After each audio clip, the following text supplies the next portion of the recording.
திமுக எம்பிக்கள் நேர்மையற்றவர்கள், அநாகரிகமானவர்கள் என்று மத்திய கல்வித்துறை அமைச்சர் தர்மேந்திர பிரதான் கூறியது பரபரப்பை ஏற்படுத்தியது. இதற்கு முதல்வர் ஸ்டாலின் முதல் நாடாளுமன்றத்தில் இருந்த திமுக எம்பிக்கள் அனைவரும் தமிழர்களை இழிவுபடுத்தியதாக குற்றம் சாட்டினர். இதனையடுத்து தான் கூறிய வார்த்தைகளை திரும்பப் பெறுவதாக மத்திய அமைச்சர் தர்மேந்திர பிரதான் நாடாளுமன்றத்தில் தெரிவித்தார்.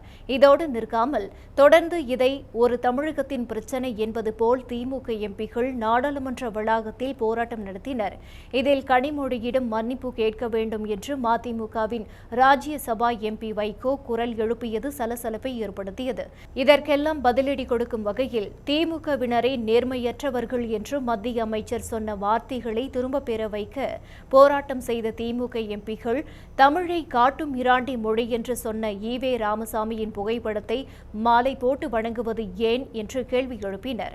அந்த காணொளியை இந்த நாம் தமிழர் கட்சியின் கொள்கை பரப்பு செயலாளர் சாட்டை துரைமுருகன் மத்திய அமைச்சர் நிர்மலா சீதாராமனின் கேள்விக்கு என்ன பதில் என்று திமுகவை நோக்கி கேள்வி எழுப்பியுள்ளார்.